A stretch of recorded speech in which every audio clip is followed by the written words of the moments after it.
बिस्मिल्लाहिर रहमानिर रहीम अल्हम्दुलिल्लाहि रब्बिल आलमीन वस्सलातु वस्सलामु अला सय्यिदिल मुरसलीन नबियना मुहम्मद व अला आलिहि व सहबिहि अजमाइन अम्मा बाद फ़क़द क़ाल अल मुअल्लिफ़ रहिमहुल्लाहु तआला अल फ़स्लु सालिस तक़दीमुल क़राबीन वन नुज़ूर वल हदाया लिल मज़ारात वल क़ुबूर व ताज़ीमुहा लक़द सद्दा नबी सल्लल्लाहु अलैहि वसल्लम कुल्ल तुरुक़ अल मुफ़दिया इला शिर्क व हज़्ज़रा मिनहा गायत अत-तहज़ीर व मिन ज़ालिका मसअलतुल क़ुबूर वक़द वज़अ दवाबित अल-वाक़िअ मिन इबादतिहा वल गुलूव फ़ी अस्हाबिहा व मिन ज़ालिका अन्नहु अव्वलन अन्नहु क़द हज़्ज़रा सल्लल्लाहु अलैहि वसल्लम मिनल गुलूव फ़िल औलिया वस्सालिहीन लिअन्न ज़ालिका युअद्दी इला इबादतिहिम फ़क़ाल इय्याकुम वल गुलूव फ़इन्नमा अहलक मन कान क़ब्लकुम अल गुलूव वक़ाल रसूलुल्लाह सल्लल्लाहु अलैहि वसल्लम ला तुतरूनी कमा अतरातिन नसारा इब्न मरियम फ़इन्नमा अना अब्दुन फ़क़ूलू अब्दुल्लाहि व रसूलुहु इला आखिरिही।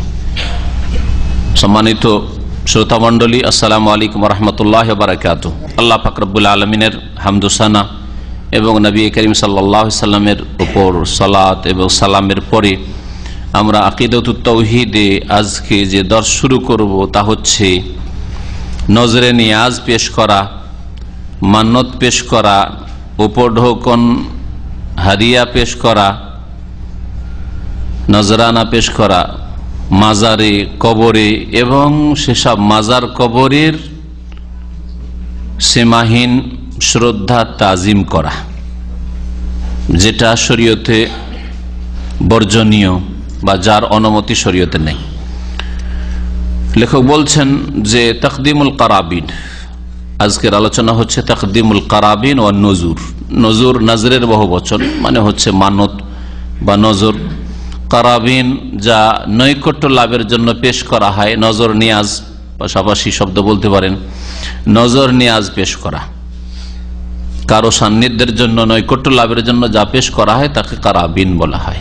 মা ইউকাররাবু বিহি, যার মাধ্যমে নৈকট্য হাসিল করা উদ্দেশ্য হয়। ওয়াল হাদায়া, হাদিয়াতুনের বহুবচন, উপঢৌকন, হাদিয়া তোহফা পেশ করা কিসের উদ্দেশ্যে? লিল মাজারাত, মাজারের উদ্দেশ্যে। ওয়াল কবুর, এবং কবরের উদ্দেশ্যে। ও তাজিমহা, আর সেগুলির শ্রদ্ধা সম্মান করা। কবর মাজারের শ্রদ্ধা সম্মান করা। মাজার শরীফ যেমন তাদের কোরআন শরীফ, হারাম শরীফ, মক্কা শরীফ, মদিনা শরীফ, তেমনি হচ্ছে তাদের মাজার শরীফ। জি, এইসব তাজিম, যেই তাজিমের অনুমতি শরীয়তে নেই। এই হচ্ছে আজকের বিষয়বস্তু, অর্থাৎ কবর নিয়ে, মাজার নিয়ে। কবরকে মাজার নাম দেওয়া, প্রথম নামেই বাড়াবাড়ি, নামেই বাড়াবাড়ি রয়েছে। কবরকে মাজার বলে আখ্যায়িত করা, যদি সেসব কবর পাকা হয় আর সেসব কবরে আল্লাহ ছাড়া অন্যের উপাসনা হয়, আল্লাহর হক অন্যকে দেওয়া হয়, সেজদা হয়, আল্লাহ ছাড়া অন্যের কাছে চাওয়া হয়, আল্লাহ ছাড়া অন্যকে মনে করা হয় তারা মনস্কামনা পূরণ করতে পারে, তো সেগুলি মাজারে পরিণত। যেখানে মেলা লেগে থাকে, ভিড়ভাড় লেগেই থাকে, মানুষ আসতেই থাকে, আর আসে শরীয়ত সম্মত উদ্দেশ্য নিয়ে নয়, বরং আসে সেখানে গেলে কিছু পাবো, সেখানে যাব পরকাল স্মরণ করার জন্য, এবং সেখানে যাব তাদেরকে কিছু দোয়া দেওয়ার জন্য, তাদের জন্য আল্লাহ পাকের কাছে দোয়া করব, মাগফিরাতের, রহমতের, এই জন্য নয়। শরীয়ত সম্মত উদ্দেশ্য হচ্ছে তাদের জন্য দোয়া করা, তাদের কিছু দিতে যাচ্ছি, নিতে যাচ্ছি না। আর আখিরাত, পরকাল আমাকে মরতে হবে, এটা স্মরণ করার জন্য যাচ্ছি। কবর দেখলে আখিরাত পরকাল স্মরণে আসবে, এটা হচ্ছে শরীয়ত সম্মত দুটি উদ্দেশ্য। এই উদ্দেশ্যে কবরে যাবেন। আর যত কাঁচা কবর, বন জঙ্গল হয়ে গেছে আর ধসে পড়ে গেছে, ওই রকম কবর দেখবেন, তত বেশি আখিরাত স্মরণ হবে, যে আমারও এইরকমই অবস্থা হবে, আমার কবরটা এইরকমই ধসে পড়বে। হ্যাঁ, আমার কবরের উপরেও গাছপালা হয়ে যাবে, বন জঙ্গল হয়ে যাবে। সুবহানাল্লাহ, তাহলে আখিরাত স্মরণ আসবে। আর পাকা কবর, গম্বুজ করা আছে, আর লাখ লাখ টাকা খরচ করা হচ্ছে সেসব কবর মাজারের সেবা যত্নে, আর সেখানে কোটি কোটি টাকা ইনকাম হচ্ছে, সেসব দেখা আখিরাত তো স্মরণে আসবে না। ইনকাম সোর্স স্মরণে আসবে, যার এত লাখ লাখ টাকা খরচ করে ব্যবসায় দাঁড়াইতে পারছি না, আর এখানে বিনা পুঁজির ব্যবসা, বিনা পুঁজির ব্যবসা, দুনিয়া স্মরণ আসবে, আখিরাত তো স্মরণ আসবে না। এই জন্য যারা বলে যে ওই মাজারগুলি জিয়ারত করতে যাচ্ছি আমরা তাদের জন্য দোয়া করার জন্য, তারা মিথ্যুক। ওখানে দোয়া করার জন্য যাওয়ার প্রয়োজন নেই। আপনি আপনার গ্রামের কবরে যাবেন। আপনার গ্রামে আপনি যেখানে বসবাস করেন আশেপাশে যে কবরগুলি আছে, যে কবরগুলি ফিতনার কারণ হয়নি, শিরক কুফরির কারণ হয়নি, আল্লাহ তাআলার পূজার কারণ হয়নি, সেসব কবরে জিয়ারত করবেন, পাকা কবরে জিয়ারত না। কারণ পাকা কবরে জিয়ারত করতে যাওয়া তার মানে বাতিল পন্থীদের সংখ্যা বাড়িয়ে দেওয়া, তাদের ইচ্ছা করে হোক আর অনিচ্ছাকৃত হোক সহযোগিতা করা। ওয়ালা তাআওয়ানু আলাল ইসমি ওয়াল উদওয়ান, গুনাহের কাজে আর সীমা লঙ্ঘনের কাজে, শিরক কুফরির কাজে কেউ কারো সাহায্য করিও না। বলছেন লেখক আল্লামা শেখ সালেহুল ফৌজান হাফিজাহুল্লাহ তাআলা যে নবী করিম সাল্লাল্লাহু আলাইহি সাল্লাম ওই সমস্ত রাস্তা বন্ধ করে দিয়ে গেছেন যেসব রাস্তা আল মুফজিয়া ইলা শিরক, শিরক পর্যন্ত পৌঁছায়। শিরকে যাওয়ার যত রাস্তা হইতে পারে সবগুলি বন্ধ করে দিয়ে গেছেন। এক একটি রাস্তাকে চিহ্নিত করে গেছেন, সাবধান সাবধান এই রাস্তাগুলি থেকে, এগুলি মারাত্মক রাস্তা, কিন্তু পিচ্ছল রাস্তা, পদস্খলন ঘটবে, শিরকে কুফরিতে লিপ্ত হবে। ওয়াহাজারা মিনহা গায়াতাত তাহজির, আর খুব শক্তভাবে সতর্ক সাবধান করেছেন। আমিন জালিকা, আর এইসবেরই অন্তর্ভুক্ত হচ্ছে কবরের বিষয়টি, মাসালাতুল কবর, কবরের ফিতনা থেকেও সতর্ক সাবধান করেছেন।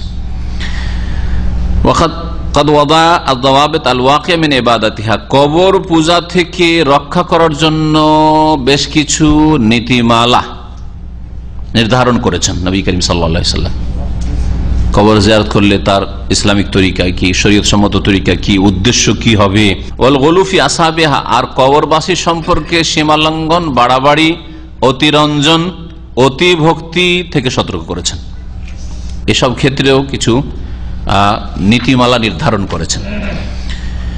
আর এসব নীতিমালারই অন্তর্ভুক্ত হচ্ছে প্রথম বিষয় যে নবী করিম সাল্লাল্লাহু আলাইহি ওয়াসাল্লাম ওলি আউলিয়া আর নেক লোক সৎকর্মশীলদের সম্পর্কে গুলু, অতিরঞ্জন, বাড়াবাড়ি, অতিভক্তি করতে নিষেধ করেছেন, সতর্ক সাবধান করেছেন।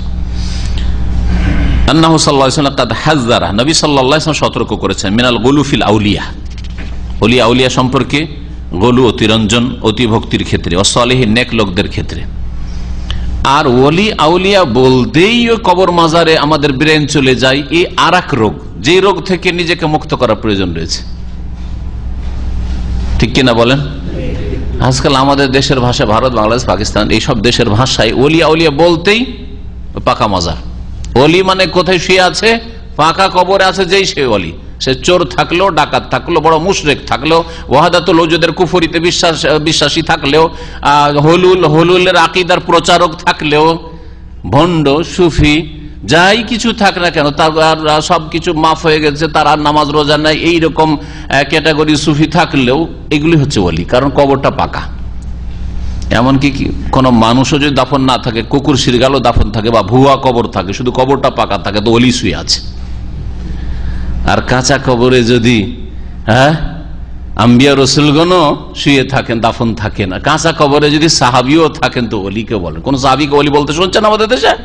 যে আল্লাহর ওলি এখানে আছেন, মক্কা আসছে, মদিনা আসছে, আল মুআল্লা আর এতে বাকির কবরস্থান, সব কবরস্থানে যাচ্ছে। কোনদিন শুনেছেন বিরাটপন্থীদের কাছে যে ওলি আউলিয়ার কবর? এত সবচেয়ে তো বড় ওলি নবী রসুলের পরে, কেন বলে না?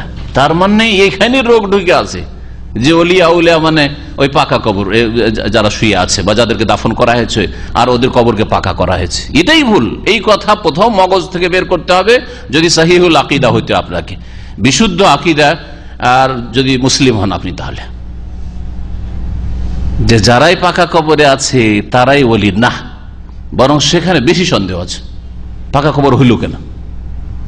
বেশি সন্দেহ আছে।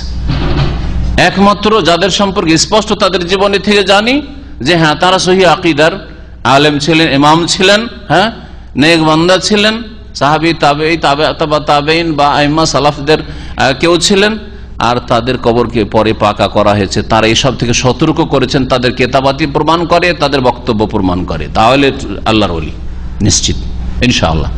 কিন্তু যাদের সম্পর্কে তাদের জীবনী পড়লে দেখা যায় সুফি, হ্যাঁ তারা কেরামতের ফ্যাক্টরি দেখাইতো মানুষকে, তারা ওই জিন ব্যবহার করতো, আর সেগুলিকে ওলি বানিয়ে বসে আছেন, মরে গেছে তখন তাদের নামাজ রোজা মাফ হয়ে যেত।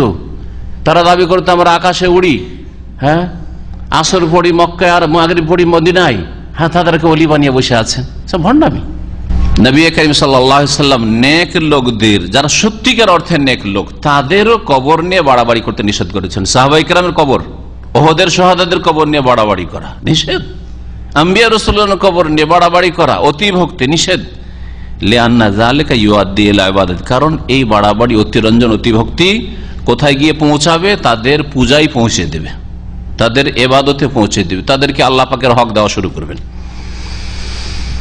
ফাকালা, সুতরাং নবী কারীম সাল্লাল্লাহু আলাইহি ওয়াসাল্লাম বলেছেন, ইয়াকুমুল গুলু, তোমরা সতর্ক সাবধান হও অতিরঞ্জন, অতিভক্তি, বাড়াবাড়ি থেকে। ফাইন্নামা আহলাকা মান কানা ক্বাবলাকুম আল গুলু, কারণ তোমাদের পূর্বের জাতিকে ধ্বংস করেছে ধর্মের নামে বাড়াবাড়ি। ধর্মের নামে বাড়াবাড়ি করতে গিয়ে শিরিক হয়, ধর্মের নামে বাড়াবাড়ি করতে, শরীয়তে কিছু নেই, বাড়াবাড়ি করতে গিয়ে বিদাত হয়, ধর্মীয় পাপ। ধর্মের নামে বাড়াবাড়ি করতে গিয়েই খারিজি ফিরকা বেরিয়েছে,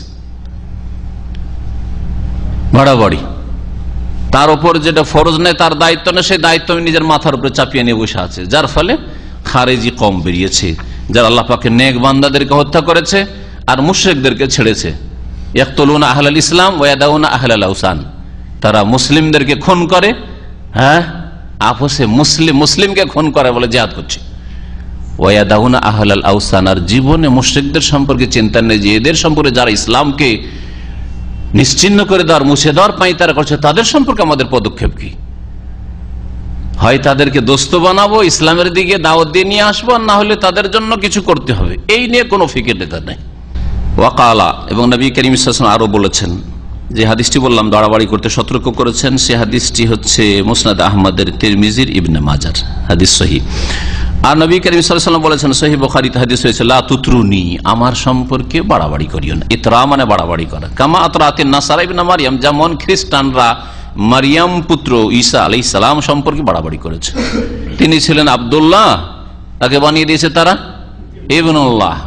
আব্দুল্লাহ আল্লাহর বান্দা, আল্লাহর দাস, আল্লাহর দাসকে আল্লাহর পুত্র সন্তান বানিয়ে ফেলেছে ইবনুল্লাহ।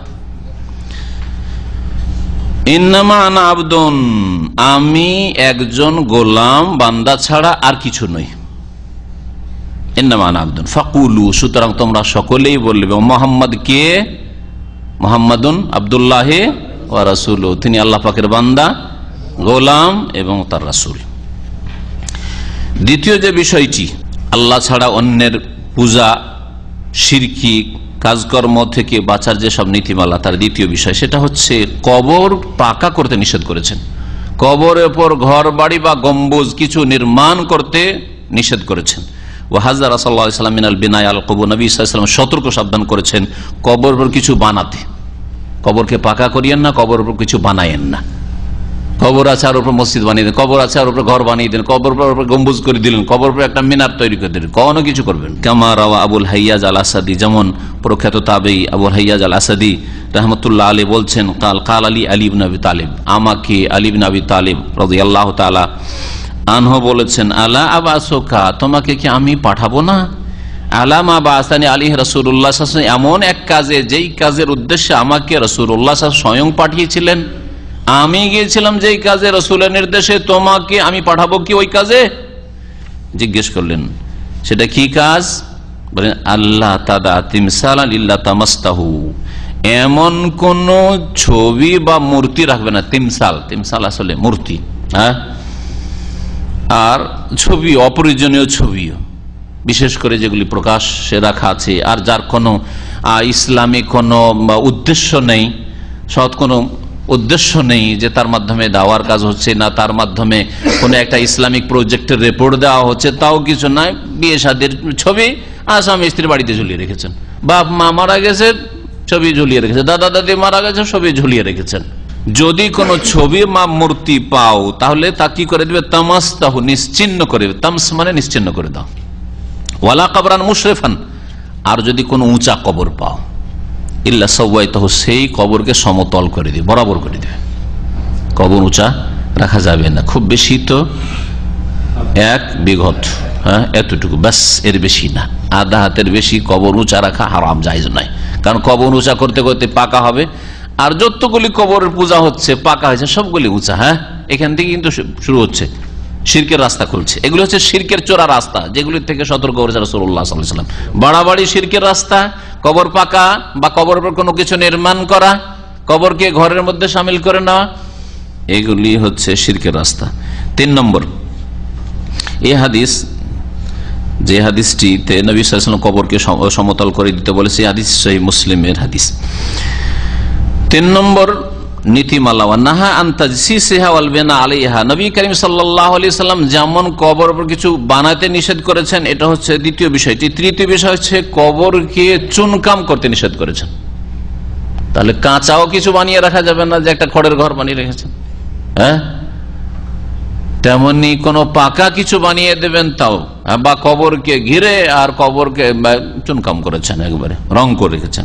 ওয়াল বিনা আলাইহা, ওর উপর কিছু বানাতে তৈরি করতেও নিষেধ করেছেন। জাবের রাদিয়াল্লাহু তাআলা আনহু থেকে বর্ণিত, কাল তিনি বলছেন, হ্যাঁ, রাসূলুল্লাহ সাল্লাল্লাহু আলাইহি ওয়াসাল্লাম নিষেধ করেছেন আন তাজসিসিল কবুর, কবর চুনকাম করতে, পাকা করতে, রং করতে, ওয়া ইয়াকউদ আলাইহি মা ইউকআদ আলাইহি, কবরের বসতে, কবরে মুজাবির হয়ে, যারা কবরের খাদেম, কি বলে এদেরকে উর্দু ফার্সি ভাষায়, কারণ ফার্সি থেকে এই কবর মাজার পূজাগুলি শুরু হয়েছে, যার ওদের টার্ম হচ্ছে মোজাবির, কবরের মোজাবির, কবর অবস্থানকারী। কবর অবস্থান করতে, কবরের পাশে রাত দিন বসে, আর লোকেরা এসে পয়সা ফেলছে, ওখানে নজর নিয়াজ ফেলছে, নিষেধ করেছেন। ওয়া আইয়ুবনা আলাইহি বিনাউন, আর ওর ওপর কোনো কিছু নির্মাণ করা, বানানো নিষেধ করেছেন। রাওয়াহ মুসলিম, হাদিস সহিহ মুসলিমের। 4 নম্বর বিষয় শিরকের রাস্তা এগুলি, আর এগুলি থেকে সতর্ক করেছেন। ওয়াহাজ্জার রাসূলুল্লাহ সাল্লাল্লাহু আলাইহি ওয়াসাল্লাম মিনাস সালাতি ইনদাল কবুর, কবর যদি কাঁচাও থাকে, পাকাও করলেন না, কবর কিছু নির্মাণও করলেন না, কাঁচা কবর, তারপর কবরের পাশে সালাত আদায় করতে, নামাজ পড়তে নিষেধ করেছেন। কবর পাশে গিয়ে নামাজ পড়ছেন, নিষেধ করেছেন। আয়েশা রাদিয়াল্লাহু তাআলা আনহা থেকে বর্ণিত, তিনি বলছেন, লাম্মা নজিলা বিরাসূলিল্লাহ সাল্লাল্লাহু আলাইহি ওয়াসাল্লামের যখন মৃত্যু মুহূর্ত নেমে আসে, নজিলা মানে নাজালাল মউত, তাফিকা ইয়াতরাহু খামিসাতান লাহু আলা ওয়াজহি, তার একটি চাদর ছিল, যে চাদরটিকে তিনি চেহারার ওপর নিতে শুরু করলেন, নিচ্ছেন, চেহারা ঢেকে দিচ্ছেন। তারাহা ইয়াতরাহু মানে নিক্ষেপ করা, চেহারার ওপর অশান্তিতে যখন থাকে, এই করলে শান্তি পাবো, এইদিকে কাত হলে শান্তি পাবো, এইদিকে কাত হলে শান্তি পাবো, মনে হয় মুখটা ঢেকে শুলে শান্তি পাবো, আবার যখন বলতে অশান্তি তখন মুখটা খুলছেন, হয় না এরকম? তো নবী করিম সাল্লাল্লাহু আলাইহি ওয়াসাল্লামের শেষ মুহূর্তে এরকমই হয়েছিল। ফাইজাগতাম্মা বিহা, যখন তিনি শ্বাসরুদ্ধ হয়ে যাচ্ছিলেন মুখটা ঢেকে নেওয়ায় চাদরে, কাশাফা, তখন খুলে ফেলছিলেন। ফাকাল ওয়া কাযালিকা, এই অবস্থায় বারবার এরকমই করছেন, আর তিনি বলছিলেন, লানাতুল্লাহি আল ইয়াহুদ ওয়ান নাসারা, ইহুদি এবং খ্রিস্টানদের উপর আল্লাহ পাকের অভিসম্পদ নেমে আসুক। কেন? কোন জাতীয়তার কারণে? না না না, তাদের বদ আমলের কারণে, তাদের পাপের কারণে, তাদের পাপের রাস্তা খোলার কারণে। সেটা কি? ইত্তাখাযু কুবুর আম্বিয়াহিম মাসাজিদা, তারা তাদের নবীদের কবরগুলিকে সেজদার স্থানে পরিণত করেছে, কবরগুলিকে সেজদার স্থানে পরিণত করেছে। কবর কোথায় নবী রয়েছে, ওইখানে নামাজ পড়া শুরু করেছে, কবর সামনে করে। ইউহাজিরু মা সানাহু, নবী করিম সাল্লাল্লাহু আলাইহি ওয়াসাল্লাম ইহুদি নাসারাদের লানত হোক, অভিশাপ হোক সংবাদ শুধু দিচ্ছিলেন নাকি? কেন বারবার করে বলছিলেন? তাও জীবনের শেষখানে, জীবনের শেষখানে মানুষ স্ত্রীর সাথে একটু কথা বলে, ছেলে মেয়েদের সাথে কথা বলে, একটু উপদেশ দেয়, হ্যাঁ, নবী করিম সাল্লাল্লাহু আলাইহি ওয়াসাল্লাম ওইসব না করে ইহুদি নাসারাদের উপর আল্লাহ লানত হোক, অভিশাপ হোক, এই কথা কেন বলছিলেন? মা আয়েশা বলছেন, ইউহাজিরু মা সানাহু, তাদের এই পাপাচার থেকে সতর্ক করছিলেন উম্মতকে, যে খবরদার তোমরা এরকম কাজ করিও না। ইহুদি খ্রিস্টানরা নবীদের কবরকে সেজদার স্থানে পরিণত করেছে, তোমরা এই কাজ করিও না। ইউহাজিরু, সতর্ক সাবধান করছিলেন, মা সানাহু, তাদের কাজকর্ম থেকে ওই রকম কাজ করিও না, যদি করো তাহলে তাদের উপর লানত হয়েছে, তোমাদের উপর লানত হবে। আর এই হচ্ছে অবস্থা আসলে মুসলিম উম্মতের উপর।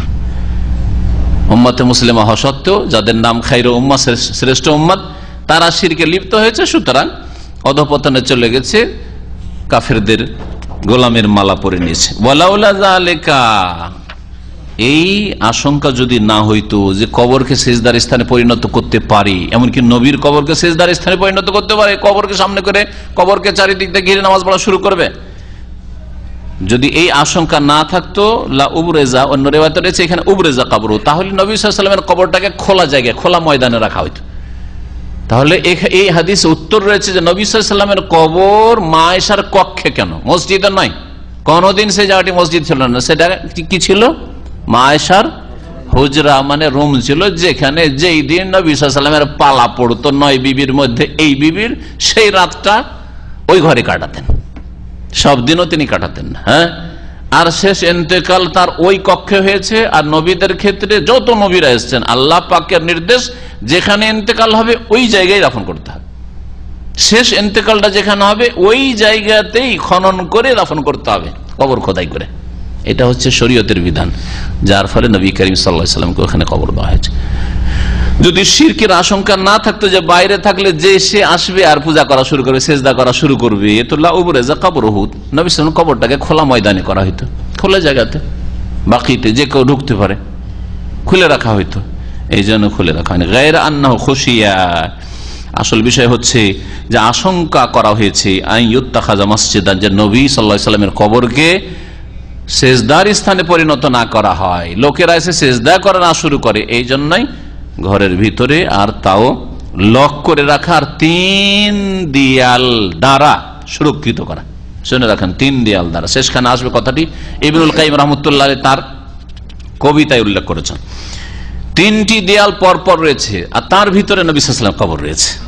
ওয়াকাল নবী সাল্লাল্লাহু আলাইহি ওয়াসাল্লাম বলেছেন, আলা শুনে রাখো, ওয়া ইন্না মান কানা ক্বাবলাকুম কানু ইয়াত্তাখিযুনা কুবুর আম্বিয়া মাসাজিদা, তোমাদের পূর্বের যেসব জাতিরা ছিল তারা তাদের নবীদের কবরগুলিকে সেজদার স্থানে পরিণত করত। আলা শুনে রাখো, ফালা তাত্তাখিযুল কুবুর মাসাজিদা, তোমরা কিন্তু কবরকে মসজিদে সেজদার স্থানে পরিণত করিও না। ফা ইন্নী আনহাকুম আন যালিকা, আমি তোমাদেরকে এই সব কাজ থেকে বারণ করছি, নিষেধ করছি।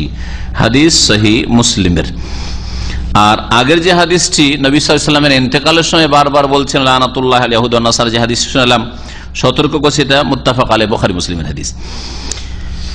মসজিদ বানাতে নিষেধ করেছেন, ইত্তিখাযুল মাসাজিদ এই শব্দটি এসেছে হাদিসে। এর মানে কি? শেখ সালেহ ফওজান হাফিজাহুল্লাহ বলছেন, ওয়া ইত্তিখাযু মাসাজিদ মানাহু, সেজদার স্থানে পরিণত করিও না, এর মানে as-সালাতু ইনদাহা, কবরের পাশে নামাজ পড়া। কবরের পাশে কি করা? নামাজ পড়া। ওয়া ইন লাম ইউবনা মসজিদুন আলাইহি, যদিও কবরের উপর মসজিদ বানাননি, আপনি মসজিদ বানাননি, গম্বুজ বানাননি, কিন্তু কবরের পাশে গিয়ে নামাজ পড়ছেন, এটাই আপনি মসজিদ বানিয়ে নিলেন। কবরের পাশে নামাজ পড়লে as-সালাতু ইনদাহা, ইনদাহা একটা হচ্ছে ইনদাহা, একটা ইলাইহা আর আলাইহা, 3টি কথা শুনে রাখেন। কে এই 3টার মানে করতে পারেন? as-সালাতু ইনদাহা, কবরের পাশে নামাজ পড়া, কবরের পাশে নামাজ পড়া, এটা হচ্ছে অর্থ সাহেব কি বলছেন, শেখ সালেহ ফওজান বলছেন। তো কবরের পাশে যদি নামাজ পড়েন, ডানে কবর রেখে, বামে কবর রেখে, সামনে কবর রেখে, হ্যাঁ একেবারে পাশে কবর, সেটা যদি নামাজ পড়েন, যে কবরের পাশে নামাজ পড়লে বেশি ফজিলত পাওয়া যাবে, সওয়াব পাওয়া যাবে, এবং বেশি মনের কামনা বাসনা পূরণ হবে, তাহলে লানত হবে, এটা একটা অর্থ হলো। আর এটা হচ্ছে as-সালাতু ইলাইহা, কবরের দিকে মুখ করে, তাহলে কবর সামনে করে, এটাও এই অর্থে শামিল। জি হ্যাঁ, as-সালাতু আলাইহা, কবরের উপরে একেবারে নামাজ পড়া, সেটা যদি কবর পাশে করে নামাজ পড়া হারাম হয়, লানতের কারণ হয়, তাহলে কবর উপরে যে নামাজ পড়লে স্পষ্ট লানত হবে। তাই বলছেন, ফাকুল্লু মাউদিন কুসিদা লিস-সালাতি ফীহি, যে কোনো জায়গায় যদি কেউ নামাজের উদ্দেশ্য করে যে আমি এই জায়গায় নামাজ পড়ব, ফাকাদ উত্তাখাযা মসজিদান, তো সেই জায়গাটি সেজদার স্থানে পরিণত করলো কি বললো না? হ্যাঁ, এই জন্য নবী সাল্লাল্লাহু আলাইহি ওয়াসাল্লাম বলেছেন যে আমার উম্মতের জুইলাত লিয়াল আরদু কুল্লুহা মসজিদ, হ্যাঁ আমার উম্মতের জন্য বা আমার জন্য জমিনের সব জায়গাটুকুকে কি করা হয়েছে? মসজিদ করা হয়েছে। মানে মসজিদ বানানো আছে নাকি আমার পর্যন্ত প্রত্যেক জায়গায় মসজিদ বনবে? তাও না, তো সেজদার স্থান করা হয়েছে, মানে তুমি সেজদা করতে পারো, সালাত আদায় করতে, নামাজ পড়তে পারো। কামা কালা, ওই হাদিসটা উল্লেখ করেছেন, যেমন নবী সাল্লাল্লাহু আলাইহি ওয়াসাল্লাম বলছেন, জুইলাত লিয়াল আরদু মসজিদান ওয়া তাহুরান, আমার জন্য পুরো পৃথিবীর জমিনকে কি করা হয়েছে? মসজিদ মানে সেজদার স্থান করা হয়েছে, ও তাহুরান আর পবিত্রতা অর্জনের উপায় করা হয়েছে। ফাইদা বানা আলিহি বনি আলিহি মসজিদ ফাল আমর আসাদ, আর যদি এর উপরে মসজিদ বানালেন না, শুধু আপনি কবর পাশে নিয়ে নামাজ পড়ছেন, তাতেই যদি লানত হয়, তাহলে কোন জাতি যদি কবর উপর মসজিদই বানিয়ে ফেলে, কবর ছিল আর ওর উপর কি করেছে? মসজিদ বানিয়েছে, অথবা এর বিপরীতটা, মসজিদ ছিল আগে থেকে আর মসজিদের বারান্দায় ভিতরে ডানে বামে কোন জায়গায় কি করেছে? মসজিদের ভিতরে কি করেছে? কবর দিয়েছে। দিল্লি নিজামুদ্দিন চেনেন কি? যেখান থেকে সারা পৃথিবীতে চিল্লা বেরোয়, সেই জায়গায় যতগুলি বুজুর্গানের দিন সবগুলির কবর আছে। সৌদি আরবের একজন খুব বড় আলেম, কেবারুল উলামাদের, তিনি তাদের এক একজনের নাম বানিয়ে আরবিতে সতর্ক করেছেন গত এই 2-4 সপ্তাহের মধ্যে। আজকাল ইন্টারনেট ফেসবুকে খুব ঘোরাঘুরি করছে এই জিনিসটা। হ্যাঁ জি, সেখানে ইলিয়াস সাহেবের কবর আছে, জাকারিয়া সাহেবের কবর আছে, তারপর ইউসুফ কানলবির কবর আছে, যতগুলি তাদের প্রথম সারির বুজুর্গানের দিন সবগুলি কবর আছে। জি হ্যাঁ, সেটা এক যুগে আজকে থেকে 25 বছর আগে আমার ছাত্র জীবনে যখন দেখেছি তখন সেটা একেবারে নজরে আসছিল, খোলা ছিল, এক কথায় দেখেছি। তারপরে আজকে থেকে 3-4 বছর আগে পৃথিবীতে গিয়ে আমাদের এক ঘনিষ্ঠ ব্যক্তি ছিলেন, নিজামুদ্দিনে ছিলাম, খাওয়া দাওয়া করলাম, তো বললো একটু দেখবেন, চলেন যাই একটু নিজামুদ্দিন তাদের হেড মার্কাজে গিয়ে একটু দেখে আসি। চলো, তো নিয়ে গেল। তো আমি বললাম যে কবরগুলি দেখেছিলাম ওগুলি কোথায়? বলছে এই জায়গায় কবর আছে। কবরটাকে এখন মানুষ সমান করে ঘিরে দিয়েছে, নতুন লোকেরা আসলে টের পাবে না যে এখানে কবর আছে, কিন্তু মসজিদের ভিতরে সেটা, মসজিদের বারান্দায় ভিতরে সেটা। অথচ এর ওপর রাসূলুল্লাহ সাল্লাল্লাহু আলাইহি ওয়াসাল্লাম একটি হাদিসে না লানত করেছেন বারবার করে। আর শেষ সতর্কবাণী, জীবনের শেষ সতর্কবাণী রাসূলুল্লাহ সাল্লাল্লাহু আলাইহি ওয়াসাল্লাম। সুতরাং এটি মারাত্মক বিষয়, এটি কোনো ছোট বিষয় নয়, সবচেয়ে বড় ফিতনা। আজকে এটা ওইভাবে ঘেরা আছে, কালকে সেটা কি ওই নিজামুদ্দিন আউলিয়া আর চিশতি, খাজা মঈনুদ্দিন চিশতি আর শাহজালাল কবরের মতো পূজা হইতে পারে না? হ্যাঁ, পূজার স্থানে পরিণত হইতে পারে না? এই লোকগুলির আকীদা পরিবর্তন হইলেই, অথবা এই লোকগুলির নেতৃত্ব ওখান থেকে নেতৃত্ব সরে গিয়ে যদি নেতৃত্ব চলে আসে বেরোলে বিদর, তাহলে শুরু হয়ে যাবে। হয় এরাই ওই বেরোলি মার্কা হয়ে যাবে, আর না হলে এদেরকে তাড়িয়ে দেব। ওখান থেকে 5-7 মিনিট লাগবে না, নিজামুদ্দিন আউলিয়ার কবর মাজারে লাখ লাখ লোক প্রতিদিন এসেই করছে। সেটা দেখেছি অনেক আগে, আজকে থেকে 20 বছর আগে দেখি, বা তারও বেশি দেখি, সেখানে হিন্দু, মুসলিম, শিখ, নারী, পুরুষ সকলে আসছে, সকলে পূজা করছে। 5-7 মিনিট লাগে মাত্র হেঁটে ওখান থেকে, মার্কাজ থেকে। তাহলে কবর পাকা করলে যে কোনো জায়গায় ফিতনা হইতে পারে। যদি মক্কায় আল মুআল্লা কবরস্থানে, মদিনায় যদি মাকবারাতুল বাকিতে ফিতনার কারণ হতে পারে কোন যুগে, তুর্কি আমলে, তাহলে কি ভারতে, বাংলাদেশ হইতে পারে না? অবশ্যই হইতে পারে। এই জন্য আগে থেকে সতর্ক। এসব শিরকের রাস্তা রাসূলুল্লাহ বন্ধ করেছেন, যে মসজিদে কবর দেবে না, আর কবরের উপর মসজিদ বানাবে না, বা কবরের পাশে নামাজ পড়বেন না, কবরকে সামনে করে নামাজ পড়বেন, কবরের উপরে নামাজ পড়বেন না। সবগুলি অর্থ শামিল। ফায়দা বনে আলাইহি মসজিদ, এর উপর যদি মসজিদ বানিয়ে নেওয়া হয় কবরের উপর, ফাল আমরু আসাদ, তাহলে বিষয়টি আরো কঠিন হয়ে যায়। ওয়াকাদ খালাফ আকসারুন নাস হাযিহিন নাওয়াহি, নবী করিম সাল্লাল্লাহু আলাইহি ওয়াসাল্লামের এসব নিষেধাজ্ঞা শুনলেন, এই সমস্ত নিষেধাজ্ঞাকে অধিকাংশ লোক কি করেছে? অমান্য করেছে, এগুলির বিরোধিতা করেছে। নবী সাল্লাল্লাহু আলাইহি ওয়াসাল্লাম পাকা করিও না, পাকা করে। নবী সাল্লাল্লাহু আলাইহি ওয়াসাল্লাম বলেছেন বাড়াবাড়ি করিও না, বাড়াবাড়ি করেছে। নবী করিম সাল্লাল্লাহু আলাইহি ওয়াসাল্লাম বলছেন মসজিদে কবর দিও না, বা কবরে মসজিদ বানিও না, বানিয়েছে। নবী সাল্লাল্লাহু বলছেন যে কোনো গম্বুজ বানায় না, বানিয়েছে। নবী সাল্লাল্লাহু বলছেন কবর উঁচা করিও না, উঁচা করেছে। সবগুলি করেছে না করে নাই? জি হ্যাঁ। ওয়াকাদ খালাফ আকসারুন নাস হাযিহিন নাওয়াহি। আল্লামা শেখ সালেহুল ফাওজান হাফিজাহুল্লাহ এখনো বায়াত আছেন, সৌদি আরবের সবচেয়ে বড় আলেম বলা যেতে পারে তাকে। তিনি বলছেন এসব নিষেধাজ্ঞার বিরোধিতা করেছে অধিকাংশ মুসলিম রাজকে।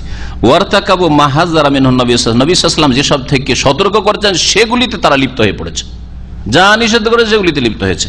ফাওয়াকাউ বিসাওয়াবি যালিকা ফি শিরকি আল আকবার, যার ফলে তারা বড় বড় শিরকে আকবারে নিমজ্জিত হয়েছে। ফাবানাউ আলাল কুবুরি মাসাজিদ, কবর মসজিদ বানিয়েছে। ওয়াদরেহা, আর কবর পাকা করেছে। দরিহ, পাকা কবর। আর মাকামাত, এবং সেগুলিকে বিভিন্ন নাম দিয়েছে আরবিতে মাকামাত, মাজারাত। হ্যাঁ, যেখানে লোকেরা সবসময় অবস্থান করে, 24 ঘন্টা লোক যাতায়াত লেগেই আছে। মেলায় যেমন লোক ছুটানি হয় না, ঠিক তেমনি ওখানে লোকজন আসতেই আছে, যেতেই আছে। মাকামাত, যেখানে সবাই অবস্থান করে। মাজারাত কেন বলে? মাজারকে জিয়ারত হইতে আছে, আসতে আছে, ভিজিট হইতেই আছে, এই জন্য মাজার। মাজার নামটা ওখান থেকে এসছে। যারা ইয়াজুর থেকে মাজার মানে জিয়ারতের স্থান, সব সময় ভিজিট চলতে আছে, লোক আসছে যাচ্ছে, লোক আসছে দেখছে যাচ্ছে, জি মাজার নাম হয়েছে। ওয়াজআলুহা মাজারাত, আর সেগুলিকে মাজারে পরিণত করেছে। তোমার আসো ইনদাহ কুল্লু আনওয়াইশ শিরকিল আকবার, এই কবরগুলি, পাকা কবরগুলির আশেপাশে সমস্ত রকমের বড় শিরক হচ্ছে, সমস্ত রকমের বড় শিরক হচ্ছে। মিনাজ যাবহি লাহা, জবাই করা, জবাই হয় না? হয় না? খাজা বাবার দরগায় জবাই হয় না? বিশাল বিশাল ডেক চাপে আর বড় বড় উট জবাই হয় আর গরু খাসি জবাই হয়। ওয়াদুয়া আসহাবেহা, আর এই কবরবাসীকে ডাকা, গরিব নওয়াজ, গরিবের দাতা, দস্তগীর, পিরানে পীর ইত্যাদি যেসব দিয়ে আল্লাহকে ডাকতে হয়, যিনি উদ্ধারকারী মনে গৌসুল আজম, মহান উদ্ধারকারী, সবই আল্লাহ পাকের গুণ। আল্লাহ পাকের গুণ দিয়ে মৃত মানুষকে ডাকা। ওয়াল ইস্তেগাসাতু বিহিম, আর তাদের কাছে ফরিয়াদ করা, উদ্ধার কামনা করা। ওয়াসারফুন নুজুর লাহুম, এবং ওদের জন্য মান্নতকে ফিরিয়ে দেওয়া, অর্থাৎ নজর নিয়াজ পেশ করা।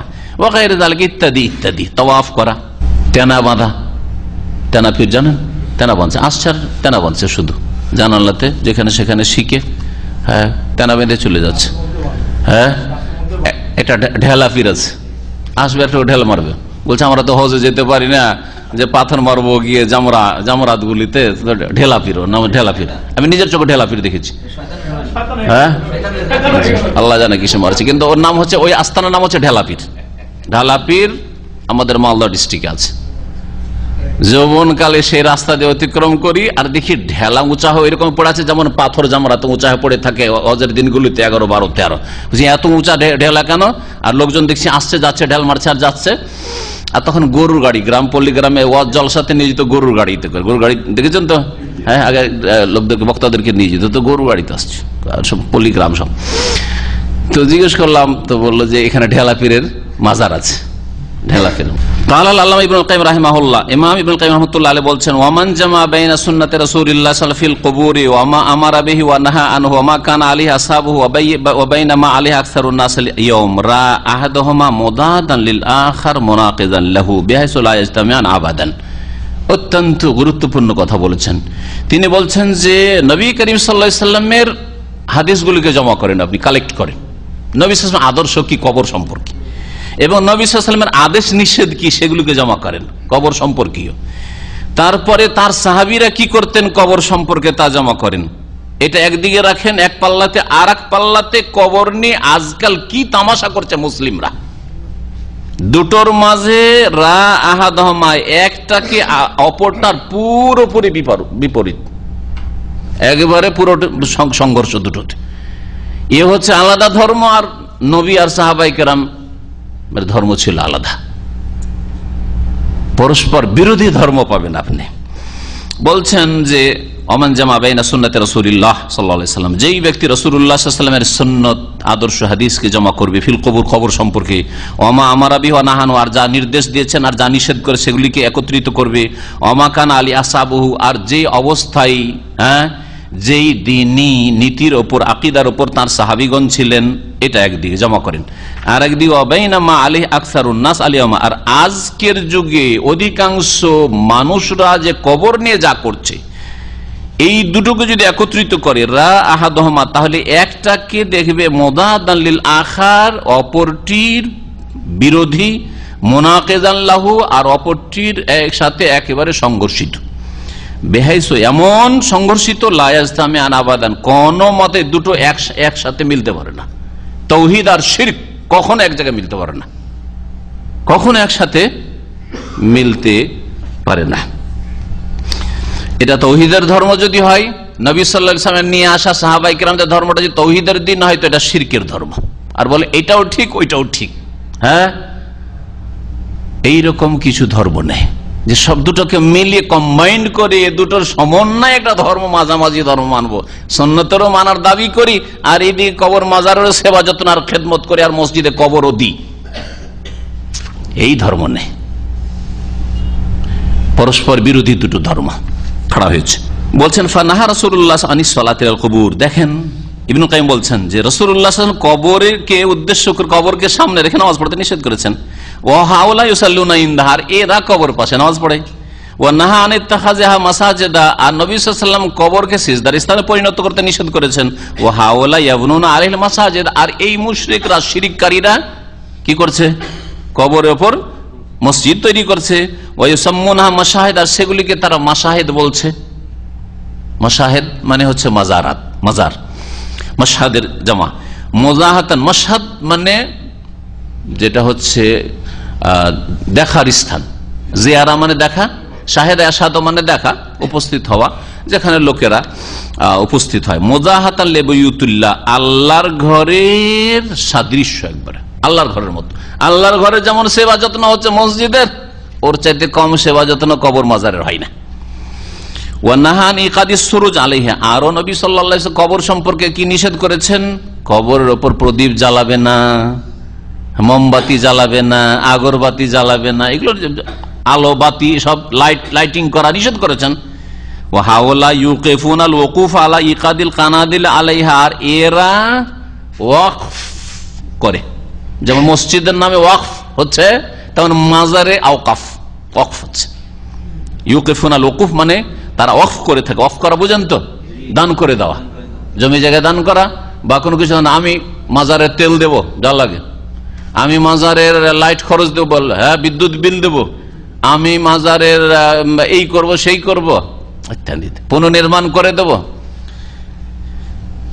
আরো জমি লাগবে, লোকজনের ভিড় ভাড় হচ্ছে, হ্যাঁ জমি ওয়াকফ করলাম। মসজিদ মাদ্রাসার জন্য যেমন ওয়াকফ করে, এতিমখানার জন্য ওয়াকফ করে, মাজারের জন্য ওয়াকফ করছে। সুবহানাল্লাহ। মুসলিম তাওহীদ আর সুন্নতের জন্য ওয়াকফ করছে, এরা শিরক আর বিদআতের জন্য ওয়াকফ করছে। নবী বলছেন যে এরা ওয়াকফ করে কিসের ওপর? আলা ইকাদিল কানাদিলে আলাইহা, মাজার কবরগুলির ওপর বাতি, কিন্দিলের বহুবচন কানাদিল, বাতি জ্বালানোর জন্য, প্রদীপ জ্বালানোর জন্য। নবী করিম সাল্লাল্লাহু আলাইহি ওয়াসাল্লাম নিষেধ করেছেন মেলা করতে, যে কবরকে ঈদে মানে মেলায় পরিণত করিও না। ঈদ মানে মেলা, আরবিতে ঈদ মানে বারবার করে যেটা ফিরে আসে আর লোকজন আসে, সবসময় আসতে থাকে, আর প্রতি বছরে যেই মৌসুমটা ফিরে আসে। ঈদটা দুই রকম, ঈদ হচ্ছে একটা হচ্ছে স্থানগত ঈদ আর একটা হচ্ছে কালগত ঈদ। শুনে রাখেন, ঈদে মাকানি আর একটা হচ্ছে ঈদে জামানি। ঈদে জামানি হচ্ছে শরীয়ত সম্মত ঈদুল ফিতর, ঈদুল আজহা। প্রতি বছর পয়লা শাওয়াল মানে ঈদুল ফিতর, প্রতি বছর 10ই জিলহজ মানে ঈদুল আজহা, বারবার করে ফিরে আসছে। আদা ইয়াউদ মানে ফিরে আসা, এই জন্য ঈদ বলা হয়, যেটা বারবার করে প্রতি বছরে ঠিক ওই মৌসুমটা আসলে ফিরে আসে। ঈদ মাত্র দুটি। তৃতীয় ঈদ যেসব বিদাতিরা তৈরি করেছে, বারবার করে প্রতি বছর 12 রবিউল আউয়ালে ফিরে আসছে, ওটা তাদের ঈদ, তাদের ঈদে পরিণত হয়েছে। এটা হচ্ছে জামান, ঈদে জামানি। এইরকম ওরসগুলি প্রতি বছর এত তারিখে শাহজালালের ওরস লাগে, 8 রসির ওরস লাগে, খাজা বাবার ওরস লাগে। তো এটা হচ্ছে প্রতি বছর ওই মৌসুমটা ওই সময়টা ফিরে আসে, এটা হচ্ছে ঈদ।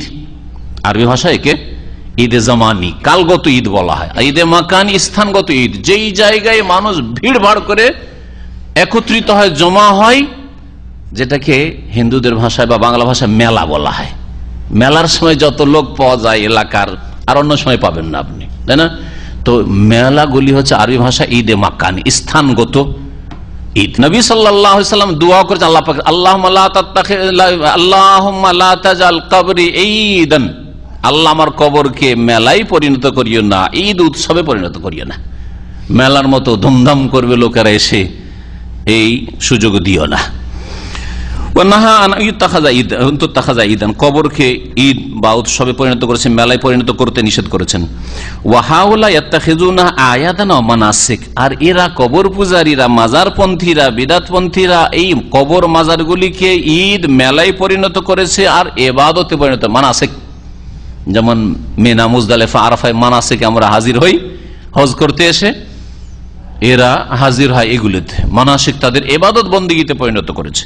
ওয়াজতামাউন আল্লাহ কাজতামাহিম লিল ঈদ আও আকসার, তারা ওইভাবে সমবেত হয় যেমন লোকেরা ঈদুল ফিতর, ঈদুল আজহার জন্য ঈদগাহে সমবেত হয়, অথবা তার চেয়ে বেশি। আর আসলে তার চেয়ে বেশি, ঈদে যে সংখ্যা তার চেয়ে অনেক বেশি সংখ্যক লোক মাজারে ধর্ণা দেয় এসে, ওরসে বা যেসব মৌসুম তাদের রয়েছে। ও আমার বেতাসবিয়াতে, নবী করিম সাল্লাল্লাহু আলাইহি ওয়াসাল্লাম আরো নিষেধ করেছেন, আরো নির্দেশ দিয়েছেন কবর সম্পর্কে। কি কবরকে কি করবে? সমতল করে দিবে, হ্যাঁ জমি বরাবর করে দিবে। আর এরা কি করে? এরা উল্টো করে। কামার মুসলিম ফি সাহিহ, যেমন ইমাম মুসলিম সহিহ মুসলিমে আবু হাইয়াজ আসাদি থেকে এই হাদিস এর আগে আলোচিত হয়ে গেছে, যে কোনো কবর, আল্লাহ আবাসুক আলাম আবাসানি আলাইহি রাসূলুল্লাহ, তোমাকে ওই কাজে পাঠাবো না যে কাজে আমাকে রাসূলুল্লাহ পাঠিয়েছেন। আল্লাহ তাআলা সূরাতান, হ্যাঁ আতিমসাল, সূরা মানে ছবি বা মূর্তি, একই অর্থ। ওয়ালা কবরান মুশরিফান, আর যদি কোনো কবর উঁচা দেখো, ইল্লা সাওয়াইতু, বরাবর করে দিবে। অফি সাহিহি, আর সহিহ মুসলিমে আরো রয়েছে সুমামা বিন সুফাই থেকে, কালা কুন্না মা ফজালা বিন ওবাইদ বি আরদি রুম, আমরা ফজালা বিন ওবাইদের সাথে রোম দেশে ছিলাম। বে রৌদাস ফাতুফিয়া সাহেবুল নানা, একটা জায়গা যার নাম হচ্ছে রৌদাস, সেই জায়গা ছিলাম, আমাদের এক সঙ্গী ইন্তেকাল করে। আমারা ফজালা বেকাবরেহি, তখন ফজালা দাফন করতে বললেন, আর বললেন যে কবরটা কি করে দাও, বরাবর করে দাও। ফাসুইয়া, কবরটাকে সমতল করে দেওয়া হলো, যাতে চেনা না যায়, বোঝা না যায় যেখানে কবর আছে, আর লোকেরা এসে আসলে আবার বেশি অতিভক্তি না শুরু। সুম্মা কাল, তারপরে বললেন, সামিয়তু রাসূলুল্লাহ সাল্লাল্লাহু আলাইহি ওয়াসাল্লাম, আমি রাসূলুল্লাহ সাল্লাল্লাহু আলাইহি ওয়াসাল্লামকে বলতে শুনেছি, ইয়া'মুরু বিতাসওয়িয়াতিহা, তিনি নির্দেশ দিয়েছেন কবরকে সমতল করে দেওয়ার, বরাবর করে দেওয়ার। এই মাজারপন্থীরা কি করে, ওয়াহাওয়ালা ইউবালিগুনা ফি মুখালিফাতি হাযাইনিল হাদিসান, এই দুটি হাদিস যে কবর বরাবর করে দিতে হবে, এরা এর বিরোধিতায় বাড়াবাড়ি করে, বিরোধিতায় বাড়াবাড়ি। কি না, আমাদের কবর উঁচা করতে হবে, পাকা করতে উঁচা করতে হবে। ওয়ারফাউনাহা আনিল আরদি কাল বাইত, আর সেগুলি জমিন থেকে উঁচা করে, যেমন বাড়ি ঘর উঁচা হয়ে থাকে, বাড়ি ঘর উঁচা করার মতো।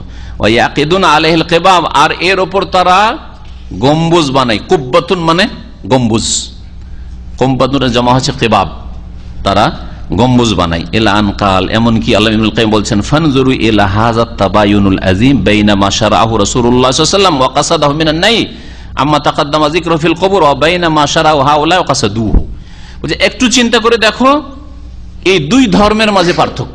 রাসূলুল্লাহ সাল্লাল্লাহু আলাইহি ওয়াসাল্লাম যেই শরীয়ত দিয়ে গেছেন, বাইনা মা শারাআহু রাসূলুল্লাহ সাল্লাল্লাহু আলাইহি ওয়াসাল্লাম ওয়া কাসাদাহু মিনান নাহি, নিষেধাজ্ঞাতে নবী সাল্লাল্লাহু আলাইহি ওয়াসাল্লামের কি উদ্দেশ্য ছিল, কবর সম্পর্কে যেগুলো নিষেধাজ্ঞা রয়েছে, যার আলোচনা এর পূর্বে হয়ে গেছে কবর সম্পর্কে। ওয়াবাইনা মা শারাআহু হাউলাই, আর এরা যেই শরীয়ত রচনা করেছে, ধর্ম রচনা করেছে, কবর মাজার পূজার ধর্ম, ওয়াকাসাদু, আর তার উদ্দেশ্য করেছে মসজিদে কবর দেওয়া, কবরকে মেলায় পরিণত করা, কবর পাকা করা, কবর উঁচা করা, কবরের লাইট জ্বালা লাইটিং করা, ইত্যাদি ইত্যাদি।